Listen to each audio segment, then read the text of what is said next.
The Trump administration are on perpetual damage control as Trump keeps reminding people exactly who and what he is. Press Secretary Carolyn Leavitt has to fight back reporters who dare to ask the questions everybody actually wants answers to. And you said ABC is going to take action. What do you expect that action to be?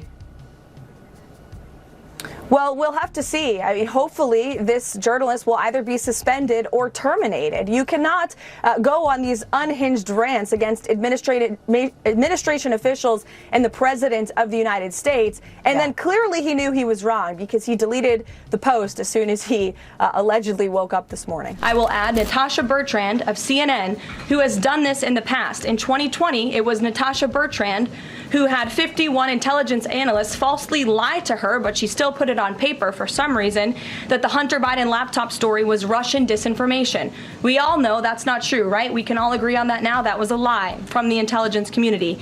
Also in 2020, this same reporter, Natasha Bertrand, wrote that a top intel agency ruled out the man-made lab leak theory of the coronavirus origins. Again, the president was right about that.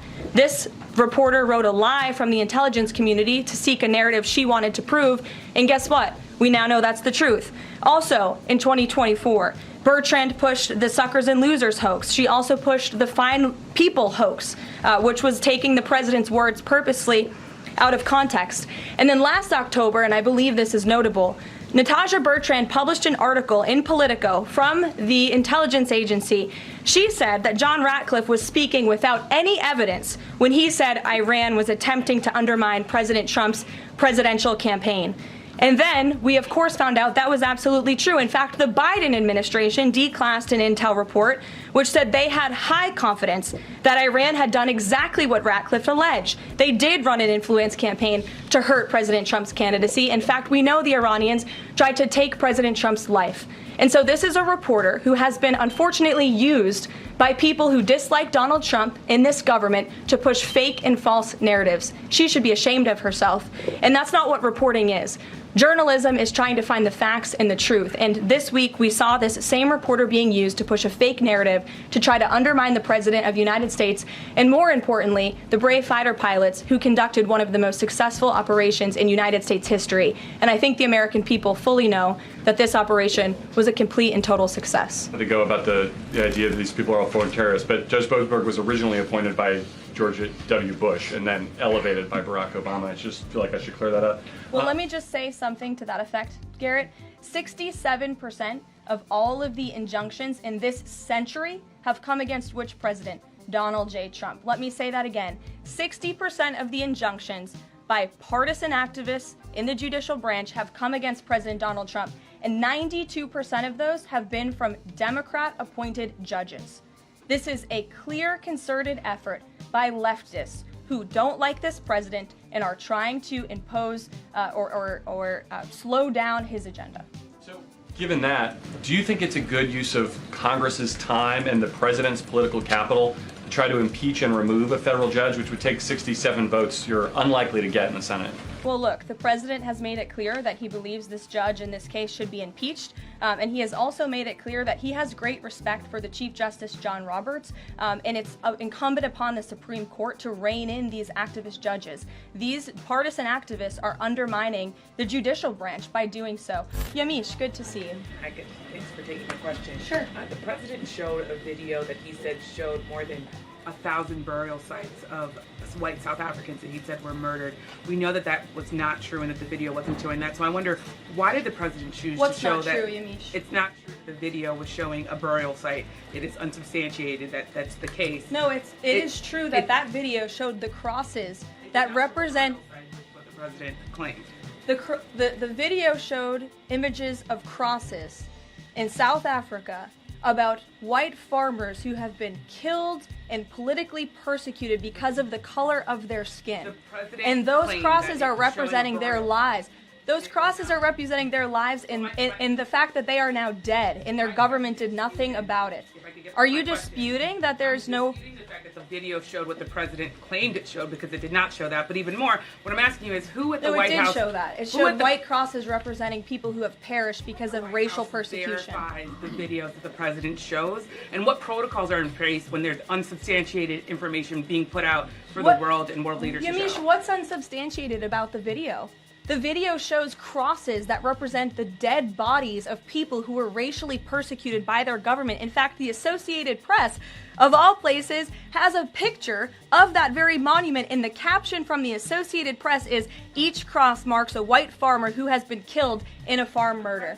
So it is substantiated, not just by that video and the physical evidence that everybody saw on display in the Oval Office, but also by another outlet in this room, the Associated Press. So you should take it up with them if you believe the claim is unsubstantiated, and that's a ridiculous line of questioning. I have two questions. One on a follow-up on something you just said, but since we have these messages released, and you said that the president has now personally reviewed them, at the chat, at one point, Pete Hegseth wrote, 14-15 strike drones on target, and in all caps he said, "This is when the first bombs will definitely drop." Does the president feel that he was misled by his national security advisors, whoever it was that told him there was no classified information in there, now that he's seen these messages? I've now been asked and answered this question 3 times by the both of you, and I've given you my answer. The president feels the same today as he did yesterday. Okay, Philip. and on my follow-up on what you had just said. Go ahead, Philip. Caitlin, I'm not taking your follow-up. I have a follow-up on something you just said, though, Caroline. That's Caitlin, regarding I'm not Jeffrey taking Goldsberg. your follow-up. Philip, go ahead. I have called on you. Yes. So in light of reports that ICE agents detained a 15-year-old student with disabilities outside an LA high school, even leaving bullets on the sidewalk, how does the Trump administration plan to ensure parents that their children can return to school without fear of being wrongfully detained or endangered by federal agents? Where'd you see that report? LA Times. Okay, well, I'll have to look into the veracity of that report. I read the LA Times almost every single day, and they are notorious for misleading the public. I'm sure there's more to that story than the way that you just characterized it. This administration wants to ensure that all school children across the country in every city, from Los Angeles to DC, can go to school safely. And that's part of this administration's effort to federalize the National Guard in Washington, to ensure that ICE is removing child predators. I just read you a list of a handful, just a handful, of the hundreds of thousands of child predators that this administration is removing off of the streets of Los Angeles and every other community across this country. Trump has made dodging accountability a whole part of his persona at this point. In order to reduce the times that Press Secretary Caroline Leavitt has to actually think on her feet, he's molded the press corps to look like some kind of depressing far-right internet forum. Mr. Powell not lowering interest rates again. Many people say that he's playing politics with the futures of millions. Well, he is. We call him too late. He's too late. It's his new nickname. Will Hillary Clinton finally be investigated for election fraud? I hope so. I hope so. I don't know whether or not that'll happen, but I hope so. Actress Sydney Sweeney, it came out this weekend that she was a registered Republican. Any thoughts on that? That who was? Sydney Sweeney. She's like a very hot actress right now. She's a registered Republican? Yes. Oh, now I love her ad. Is that right? Is Sydney Sweeney? You'd be surprised at how many people are Republicans. Is it true you weigh 195 now? In the middle of the Epstein scandal, a scandal that has consumed the White House, frankly, more than any other that Donald Trump has faced as a politician or president, those are the questions that Trump is fielding from what is now a hand-picked, totally transformed, MAGA-friendly press corps. Whether intentional or not, it is assisting Donald Trump tremendously in a distraction campaign when he is not asked any questions about why he is making convicted sex offender Ghislaine Maxwell more comfortable by moving her to a lower security prison. And it's working. I would say that this is, from at least a political point of view, quickly turning into a dud of a story. What am I talking about here? Which is wild. Which is wild. This has been for 3 weeks. Exactly. Now. Take a look here. Google searches for Epstein down 89% versus just 3 weeks ago, falling through the floor. It is no longer the top term searched alongside Donald Trump's name. That's been trading off between Taros and Vladimir Putin, with obviously the meeting coming up later this week. But at this particular point, the American people's interest in this story, it's quickly becoming something of a nothing burger. So out of sight, out of mind, maybe, is applying here a little bit. But has it impacted, have you seen numbers that have impacted Trump's popularity, favorability, anything? No, not really. I mean, take a look here. Let's take a look at the overall numbers. Trump's approval rating in July of 2025, it was 45%.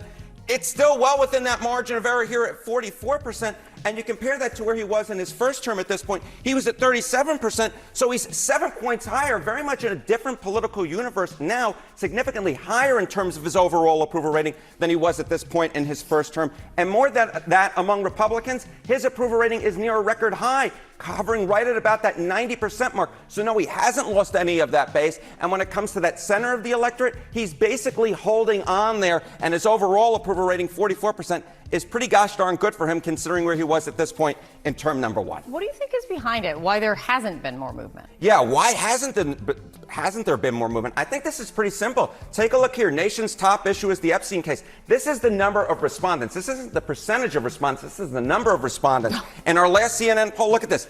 0 respondents said that the Epstein case was the top issue. How about among independents? 0 independents said that. And among Republicans, and therefore overall, just a single one. So yes, there used to be a lot of interest in this story, but the bottom line is that even amongst those who had high interest in this story, it wasn't something that they thought was all that important. And as I said at the beginning, the interest in this story has fallen off the table. Trump ultimately knows that faced with real questions from real journalists, his lies are all too easily debunked. That's why the press corps now looks like a who's who of some of the worst online commentators and Trump sycophants. Press Secretary Carolyn Leavitt allows 1, maybe 2 tough questions so that they can claim that the room isn't a total echo chamber. But for how long? The right spins even these moments into Leavitt owning the liberal media, but the second a question could genuinely threaten Trump's grip on power, that journalist, and oftentimes their entire outlet, vanishes from the room. It's stage-managed loyalty theater, and it's only getting more dystopian as the few dissenting voices rapidly disappear.